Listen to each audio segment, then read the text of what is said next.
무지하지 뭐 아무 생각 없이 먹고 마셔서 그냥 몸을 망가뜨리지 않지요. 그런데 프로는 항상 자기의 몸을 관리하는 반면 이 아마추어들은 그냥 필요할 때 몸 관리하면 되는 거죠.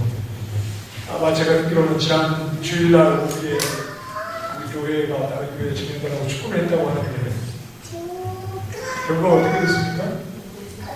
5대4로 이겼습니까? 예, 유니폼도 없이 아마 했다고 그랬어요. 뭐 다른 훈련도 안 했죠. 근데 운동장 한 바퀴 뛰고 가서 축구하면 그래도 이기는 겁니다. 이 아마추어죠. 프로는 항상 준비가 되어야 합니다. 베드로가 우리에게 프로가 되어라 이렇게 말합니다. 무엇에 대해서 프로가 되어야 합니다. 베드로전서 3장 15절에 이렇게 말합니다. 너희 마음에 그리스도를 주로 삼아 거룩하게 하고 너희 속에 있는 소망에 관한 이유를 묻는 자들에게는 대답할 것을 항상 준비하되. 무엇을 항상 준비하고 무엇을 프로가 되어야 합니까? 소망하는 것에 대해서, 마지막에 대해서, 예수님께서 다시 오심으로 인해서 우리에게 펼쳐질 그 영광의 나라에 대해서 항상 말할 것을 준비하며 이 종말에 대한 프로가 되어야 한다. 이렇게 우리에게 말하고 있는 겁니다. 자, 여러분, 우리는 주로 만나면 어떤 말들을 합니까? 우리를 만나면 세상 돌아가는 이야기들을 많이 하죠. 정치 이야기도 합니다. 그리고 어떻게 하면 돈을 좀 잘 굴릴 수 있을까 이런 이야기도 하고, 또 자녀 교육에 대해서도 말합니다. 그런데 우리가 이 땅을 살아가면서 세상의 것에 관한 나름대로 경험도 있고 아는 것도 많고 프로입니다.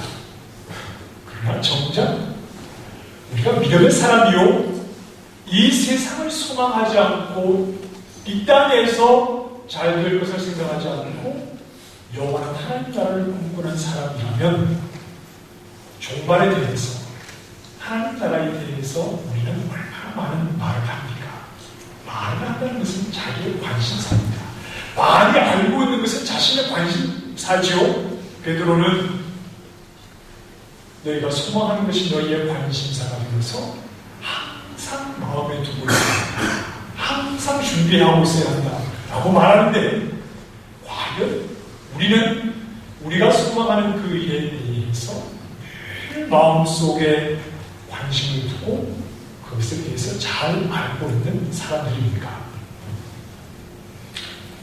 세상의 일에 관해서 우리는 프로입니다. 그러나 이 하나님 나라, 이 종말에 관해서는 좀 무지하지 않습니까? 그러면서도 우리는 영원한 하나님 나라를 사모합니다. 이렇게 말하고, 그리고 매주일 예배 시간이 되면 사도신경에 어떤 신앙 고백을 합니까? 저리로서 산자와 죽은 자를 심판하러 오시리라. 이런 예수 그리스도의 종말 오심에 대해서 우리는 매주일 그렇게 되뇌고 있지만, 과연 그 의미가 무엇인지에 대해서는 더 많은 관심을 가지지 못하고 살아가고 있는 것 같습니다. 우리는 다 여호와 하나님을 믿는 사람들입니다. 그렇죠? 자, 믿음은 하나님께서 우리를 도와주실 거야, 하나님이 계시니 잘 될 거야, 막연하게 이렇게 말하는 것이 믿음이 아닙니다. 그렇게 간단하게 말할 수 있는 것이 아닙니다. 아브라함이 하나님을 믿었습니다. 그래서 무엇을 뜻하는 것이냐 하면, 아브라함이 하나님을 믿었다라고 할 때 그 믿음에 선택되는 게 있습니다. 그 믿음에 앞서는 것이 있습니다. 이게 뭐냐면 말씀입니다. 아브라함이 하나님을 믿죠? 아브라함이 하나님을 믿었다라고 할 때는 아브라함이 하나님을 믿기 전에 하나님의 말씀이 있었다는 말입니다. 창세기 15장 6절에 보면 아브라함이 여호와를 믿으니 이렇게 말씀합니다. 그렇다면 아브라함에게 먼저 들려진 하나님의 말씀이 있었다는 것입니다. 그 어떤 말씀입니까? 너의 몸에서 자식이 날 것이다. 이 말씀입니다. 그리고 아브라함을 데리고 바깥으로 나와서 하늘의 수많은 별들을 보여주면서 너의 몸에서 날 자식을 통해서 이루게 될 후손이 이렇게 많은 것이다 라고 하는 것은 하나님이 아브라함에게 말씀하십니다. 하나님의 말씀이 있고 난 뒤에 아브라함이 어떻게 반응합니까? 아브라함이 여호와를 믿었다. 이렇게 나오는 것입니다. 너무 먼 얘기입니다. 그래서 자꾸 확인시켜주는 겁니다. 아브라함에게 확인시켜주지 않으면 아브라함은 자꾸 잊어버립니다. 포기해버립니다. 그런데 아브라함은 그 하나님이 보여주시는 많은 별들을 보고 속으로 이거 어느 세월에 이렇게 반응하지 않고 아직 자기의 몸을 통해서 나는 자식도 없고 그리고 그 자식을 통해서 이어질 그 후손들이 수많은 민족이 될 것이라는 것을 수많은 사람들이 큰 민족을 이룰 것이라는 것을 하나님이 보여주셔서 이건 너무나 먼 일인 것 같지만 그러나 그 자리에서 아브라함은 믿었습니다. 자식이 난 태어난 뒤에 야, 너 내가 네 몸에서 자식 나게 하는 거 봤지? 큰 민족을 이룰 테니까 걱정하지 마. 이런 건 또 믿을 수 있습니다만 그게 아니라 아직 자기 몸에서 자식도 태어나지 않고 자기도 늙고 자기 아내도 늙어서 자식을 낳을 수 있을까? 이미 포기하고 있는데 네 몸에서 자식이 태어난다. 그리고 큰 민족을 이룬다. 이 말씀이 아브라함에게 들려지자 아브라함이 그대로 말씀을 믿었다. 이겁니다. 믿음이란 어디 위치하는 거냐? 믿음의 위치는 이겁니다. 하나님이 말씀하시고 그리고 그 말씀이 언젠가는 반드시 이루어지겠죠? 하나님이 말씀하신 것은 반드시 이루어질 것 아닙니까? 하나님이 말씀하시고 그 말씀이 언젠가는 반드시 이루어질 텐데 이 사이를 믿음으로 채우는 겁니다.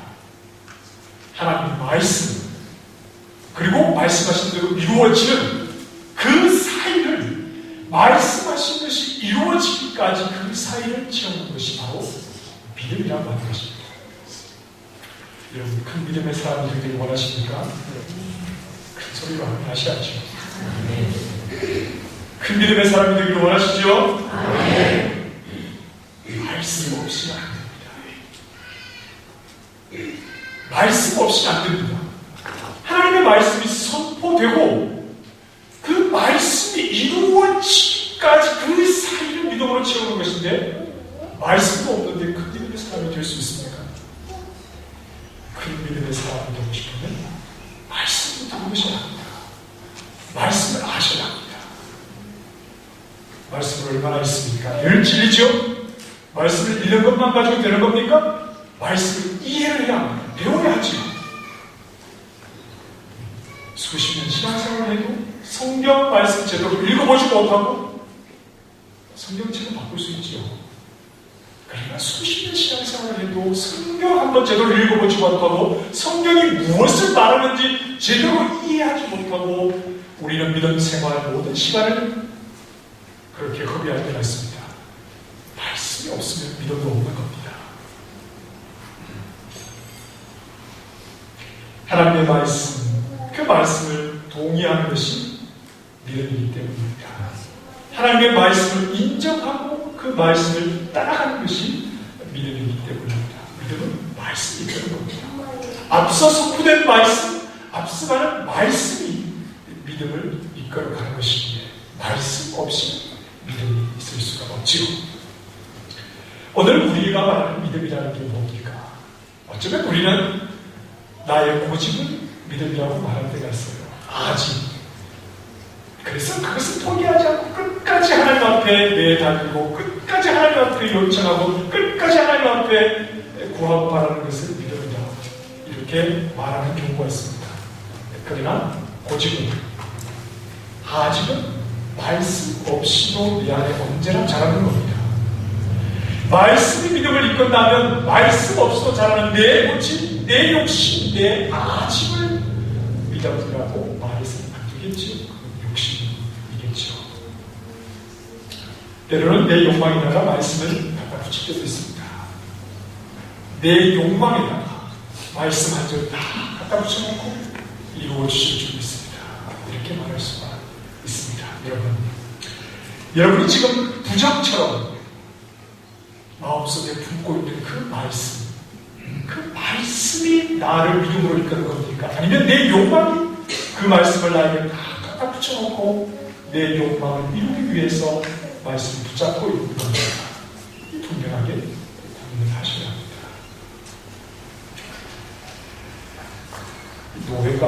노예인지 총회인지 그 사람들인데 우리가 인정할 수 없는 결정을 했어요. 우리가 정식으로 통보한 것도 아닙니다. 이미 몇 주 전에 결정을 해놓고 우리에게는 회의로 한쪽 쭉 찢어서 던져준 겁니다.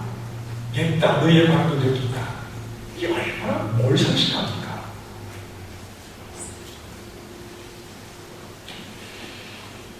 우리가 기도하면서 이 결과를 기다렸습니다. 그런데 좋은 결과가 있을 줄 믿고 기도했는데 내 믿음이 부족했다. 이렇게 말할 필요는 없는 겁니다. 우리가 바라고 원하는 마음을 가리켜서 믿음이라고 하는 것이 아니지. 그게 아니라 하나님께서 이루신 일을 바라보는 것이 믿음입니다. 내 마음으로 원하는 것. 잘 됐으면 좋겠다라고 바라는 것. 그것을 믿음이라고 하는 것이 아니라 어떤 자리에서든지 하나님께서 이루시고자 하는 그 일을 바라보는 것. 그것이 믿음입니다. 저는 목사가 좀 되면 좀 고상해서 좋은 표현을 해야 하는데 금요일에는 깡패 같은 것들이라고 했어요. 오늘은 거지 같은 것들이라고 하고 싶어요. 이 거지 같은 것들입니다. 하나님 앞에 이 땅에 사는 외국인들 아닙니까? 소수인들 아닙니까? 하나님 앞에 힘들게 살면서 드리는 것을 매일 뺏어가는 이런 양심이 어디 있습니까? 그러나 이 자리에서 우리가 하나님, 우리도 너무나 부끄러운 것이 많습니다만 우리를 버리지 말아주십시오. 하나님, 우리의 인도자가 되어주십시오. 그 물질에 우리의 마음 한 부분이라도 두었다면 그거 다 버리고 하나님께만 우리의 모든 것을 드리며 주님의 인도함을 따르기 원합니다. 우리를 인도해 주십시오. 그러면 되는 겁니다. 하나님께서 세우신 하나님의 교회를 불쌍히 여기셔서 그의 선하신 뜻대로 이끌어 가시도록 하나님만 바라보면 되는 겁니다. 자, 믿음은 하나님 말씀에 대한 반응입니다. 하나님이 하신 말씀이 그대로 이루어질 줄 의심하지 않고 믿는, 그리고 하나님 말씀하신 것이 이루어지기까지 그 말씀의 영향을 받겠습니다. 하나님이 말씀하신 것이 아직 이루어지지 않아도 말씀하신 것에 영향을 받으면서 그 말씀 안에서 그렇게 하나님을 바라보며 하나님이 말씀하신 것을 이루신 때를 기다리겠습니다. 이것이 믿음입니다. 자, 이렇게 믿음은 하나님이 하나님의 영광을 위해서 앞으로 이루신 일에 전적으로 동참하는 겁니다. 여기에 내 개인의 욕심이 있을 수가 없습니다. 앞으로 이루신 일에 대해서 이것을 예언이라고 말합니다. 예언은 우리 기독교에만 있는 하나님께서 하나님의 일을 이루어 가시는 방법입니다. 미리 말씀하시고 믿음의 사람들을 통해서 그 약속의 말씀을 믿음으로 기다리게 하시고 그리고 하나님의 때에 하나님의 일을 이루시는 겁니다. 이 성경을 통해서 무엇보다도 이 메시아 오신 그리스도에 대해서 하나님 끊임없이 오시기 전부터 많은 선지자들을 통해서 하나님의 말씀을 주시고 그리고 때가 되었을 때 하나님의 때가 되었을 때 믿음으로 바라보고 믿음으로 기다린 자들에게 하나님의 약속을 분명하게 성취해 주시지. 그래서 메시아들에게 하는 가장 메시아다운 문구가 뭐냐 하면 고린도 전서 15장에 있는 말씀입니다. 성경대로 죽으시고 성경대로 다시 살아나신다. 이것이 가장 메시아되게 하는 겁니다. 미리 말씀하신 대로 죽으심에 대해서 말씀하시고 또 사람 몸을 통해서 오실 것을 말씀하시고 또 죽음 가운데서도 다시 살아날 것을 말씀하신 성경대로 예언하신 그대로 예수님에 대해서 이루신 것, 이것이 바로 예수님 그리스도 제대하는 말씀이지요. 이미 우리는 예수님께서 이 땅에 오심으로 구약 성경 속에서 하나님께서 예언하신 예언의 말씀이 얼마나 정확하게 이루어졌는가 하는 것을 경험했습니다. 그리고 지금 우리는 또 예언의 말씀이 이루어지기를 믿음 안에서 기다리고 있죠. 무엇입니까? 모든 일을 이루신 예수님께서 다시 하나님 보좌 우편 거기에서부터 산자와 죽은 자를 심판하기 위해서 이 땅에 곧 오실 것이라는 이 하나님의 말씀을 의심하지 않고 그대로 이루어질 줄 믿고 이미 약속하신 말씀 그러나 아직 이루어지지 않은 이 사이를 우리 교회는 믿음을 가지고 하나님 때에 하나님의 일을 이루시기를 기다리고 있는 겁니다. 자, 여러분 예언이라고 하는 것은 그 때에 관심을 두는 것이 아닙니다. 예언은 앞으로 일어날 일에 대해서 말씀하시지만 이 예언이라고 하는 것은 그 때가 언제일까 하고 때에 관심을 가지는 것이 아닙니다. 예언은 믿고 기다리는 데 의미가 있는 것입니다. 미리 말씀하신 대로 하나님의 뜻이 이루어질 줄을 믿고 기다리는 데 의미가 있습니다. 그래서 하나님이 앞으로 이루실 일과 관련해서 때로 접근하는 그 때를 가지고 접근하는 사람들은 다 힘든 결과를 가졌지요. 한국에서도 있었죠. 대표적인 것이 1992년 10월 28일 다가올 미래 단성교회 사건 아닙니까? 이장님 여러분 기억하시죠? 저도 기억하고 있습니다. 1990년 10월 28일 그래서 사람들이 다 모여 직장 사표냈지요. 이 땅에서 다 정리하고 집 팔아서 땅 팔아서 다 교회 헌금하고 다 소복을 입고 주님 오시려고 예배당에 함께 모여 찬송하고 말씀 듣고 기도하면서 카운트다운을 했지요. 그게 TV로 생긴 일가 다 됐어요. 교회 주변에는 사람들이 다 모여들어서 과연 이 사람들이 정말 휴거가 되는지 한번 보자 하고 다 모여들었습니다. 19,8,7,6 카운트다운을 했습니다. 땡! 했는데 갑자기 하늘문이 열리면서 확 올라갔으면 좋은데 그냥 아무 일이 없었죠. 울고 성경책 집어던지고 멱살 잡고 이게 뭐냐? 당신의 말만 믿고 우리는 모든 것 다 정리하고 기다렸는데 이게 뭐냐? 이 사건 이후로 한국에서는 재림에 대한 선포가 굉장한 타격을 입었습니다. 그래서 예수님의 재림, 이 제자만 꺼내도 저건 이단 아닌가 이런 생각을 하게 되었습니다. 그래서 그 이후로 이 재림은 무슨 재림? 이 땅에서 잘 삽시다. 그리고 이 땅에서 어떻게 잘 살아야 되냐, 이 땅에서 어떻게 복받아야 되냐 이런 이야기들만 하다가 보니 예수님의 재림이 있는지 없는지 모호해지게 되었지요. 그럼 이제 우리는 예수님의 재림을 말하면 안 되는 겁니까? 세상의 눈치를 봐야 하는 겁니까? 재림의 제자를 꺼내고 예수님의 재림을 간절히 기다리면 우리는 이단인 것입니다. 그래서 이 땅에서만 어떻게 사는지, 어떻게 하면 이 땅에서만 잘 사는지 여기에 관심을 가지고 여러 가지 처세술을 말하면 이것이 인기 있는 교회가 되는 것입니다. 사회의 분위기가 어떻든 남들이 뭐라고 하든 우리는 예수님의 재림을 바라봐야 합니다.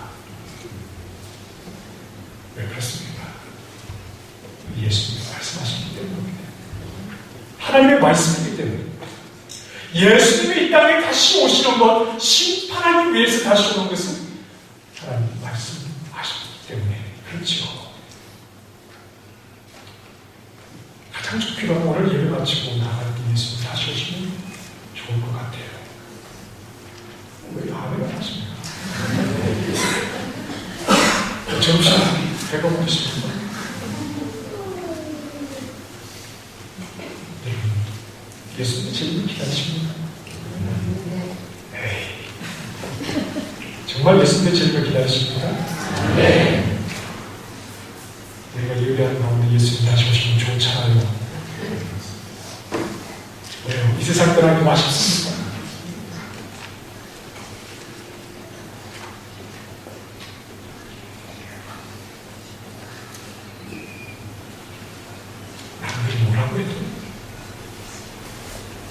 말씀이 말씀하신 것은 우리는 믿는 겁니다. 믿는 것은 단순합니다. 성경은 하나님의 사람들이 하나님을 믿었다라고 할 때 여러 가지 복잡하게 말하지 않아요. 하나님이 말씀하시니 아브라함이 믿었더라. 이렇게 말합니다.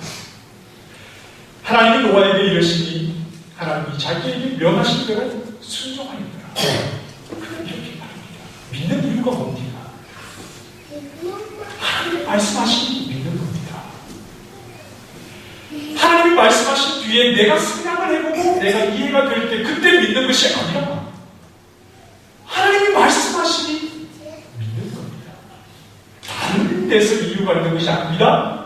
내가 왜 믿습니까? 하나님이 말씀하셨다는 그 사실이 우리가 믿는 이유인 것입니다.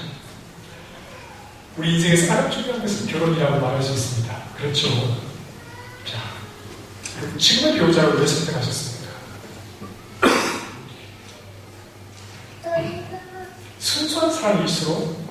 순수한 사랑일수록 이유는 단순하죠. 이런 겁니다. 눈이 예뻤습니다. 마음씨가 착했습니다. 참 자상하고 좋았습니다.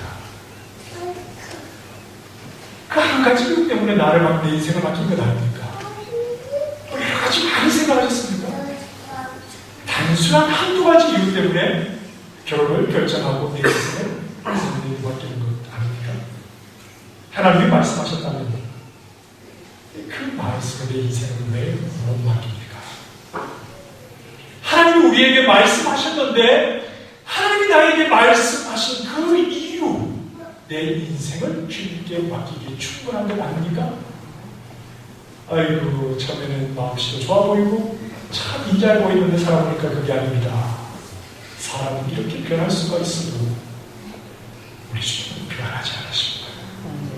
우리 주님이 하신 말씀에는 변함이 없지요? 네. 하나님이 말씀하셨다면 믿을 수 있는 건 아닙니다. 그래서 믿는 건 아닙니까? 하나님의 말씀이기에 우리는 믿는 것이지요. 자, 예수님은 그날, 그때가 올 것이라고 말씀하십니다. 다시 오신 재림의 날입니다. 이미 시작된 심판을 끝내는 날입니다. 자, 예수님은 이제 마가복음 14장 이후에 이제 십자가를 향해서 나가게 되십니다. 그러면서 예수님이 십자가를 지은 사건은 세상을 향해서 심판을 선언하는 겁니다. 자, 왜냐하면 예수님이 십자가를 왜 지십니까? 사람을 대신해서 십자가를 지는 거죠. 이 땅에 죄인을 대신해서 예수님이 십자가를 지십니다. 그럼 예수님이 십자가를 지시는 그 자리는 하나님이 복을 받는 자리입니까? 하나님의 저주를 받는 자리입니까? 예? 예수님이 십자가를 지는 그 자리는 하나님의 복을 받는 자리입니까? 저주를 받는 자리입니까? 저주를 받는 자리 아닙니까? 죄인에게 내려야 할 저주, 이것을 누가 대신 받으시는 겁니까? 예수님이 대신 받으시는 것 아닙니까? 예수님이 이 땅에 오셔서 모든 죄인들을 대신했습니다.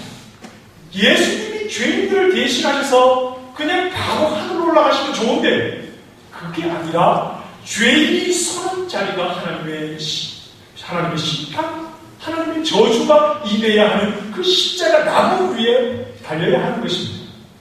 그래서 예수님이 죄인들을 대신해서 그 자리에 서셨는데 그 자리가 심판의 자리요 저주의 자리라고 하는 것은 모든 죄인이 서야 할 자리가 십자가, 심판의 자리라는 겁니다. 저주의 자리라는 겁니다. 어떤 죄인도 이미 예수님이 대신 서서 보여주신 그 자리를 피할 수 없습니다. 그러나 내가 죄인인 줄 알아 예수님께서 내 대신 죄값을 치르신 줄 믿는 사람에게는 하나님의 심판과 저주가 임하지 않겠지만, 그 예수님을 받아들이지 않고 끝까지 자기의 고집을 가지고 살아가는 자는 결국은 그 심판과 저주의 자리밖에 갈 데가 없다는 것입니다.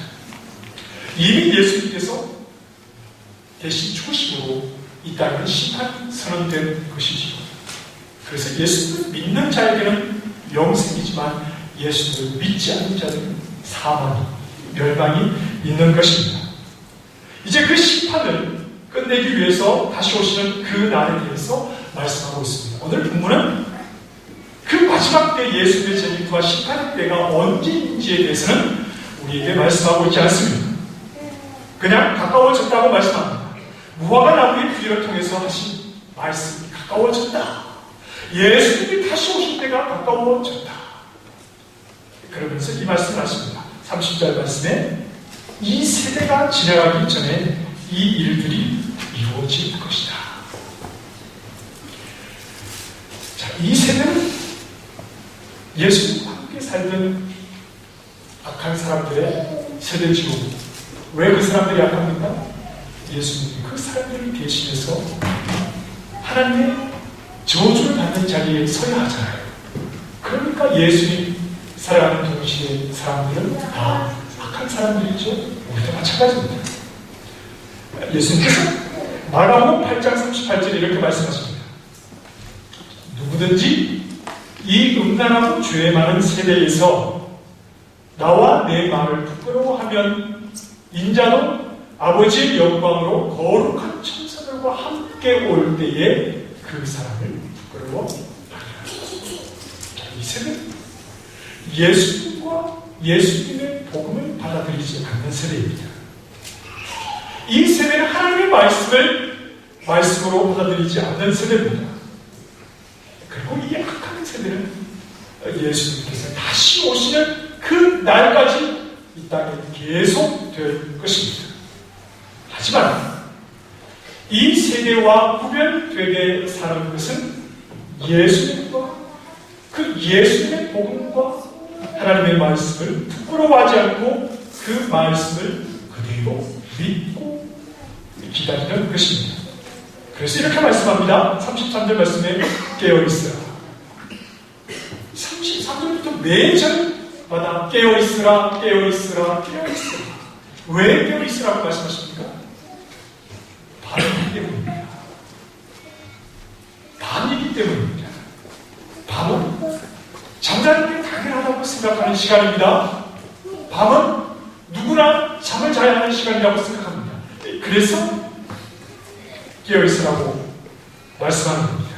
왜냐하면 우리는 34절 말씀에 주인이 돌아올 때를 기다리는 문지기이기 때문입니다.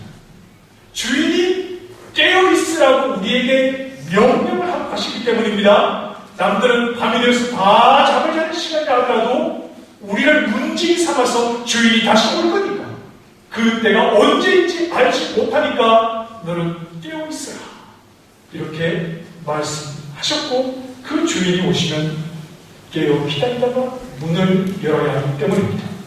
36절 말씀, 주인이 와서 잠자고 있는 모습을 보면 안 되기 때문입니다. 어두운 밤과 같은 이 세대에 깨어있는 것이 무엇입니까? 이 악한 세대는 밤이니까 잠자는 것이 당연하다고 말하는 세대입니다. 하나님의 말씀으로 열리지 않는 것이 당연하다고 말하는 세대입니다.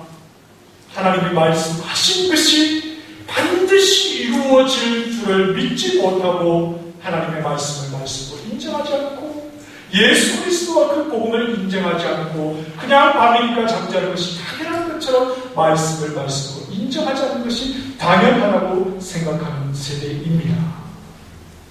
그리고 교회 안에서 말씀을 들으면서도 십자가, 계속해서 주위에 대한 하나님의 심판하심, 그리고 구원하심, 이런 말씀보다 자녀를 키우는 방법, 행복하게 잘 사는 비결, 건강하게 오래 사는 방법, 이 땅에서 성공하는 비결, 이런 것을 성경을 통해서 더 많이 관심 가지고 듣기 원하는 세대, 바로 이 세대입니다. 이 약한 세대 가운데서 깨어있는 자들은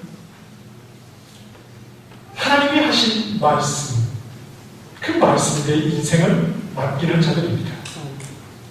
죄와 사망 속에서 온통 어둠뿐인 이 세대에서 나를 건져주시고 진노의 심판에서 벗어나게 해주신 그 말씀을 믿음으로 따라가는 자들입니다. 이 세대를 따라가기를 원하지 않고, 이 세대를 쫓아가기를 원하지 않고 하나님 말씀을 쫓아가기로 작정한 자들입니다. 곧 이 세대가 멸망할 줄 알아 말씀하신 대로 예수 그리스도가 이 땅에 심판주로 다시 오신다는 그 분명한 사실을 주님이 오실 때까지 믿음으로 기다리는 세대, 믿음으로 기다리는 사람들, 그것이 바로 깨어있는 사람들이죠. 예수님이 이렇게 말씀하시죠. 31절 말씀에 천지는 없어지겠으나 내 말은 없어지지 아니하리라. 우리는 가끔씩 눈앞에 두고도 물건을 찾지 못할 때가 있어요. 특히 좀 남자들이 그런 것 같아요. 저희 집에 세 남자가 늘 그래서 집사가 얼마나 힘든지 몰라요. 눈앞에 두고도 막 어디냐고 묻지 않는 거예요. 우리가 이 세상을 열심히 바라보고 살지만,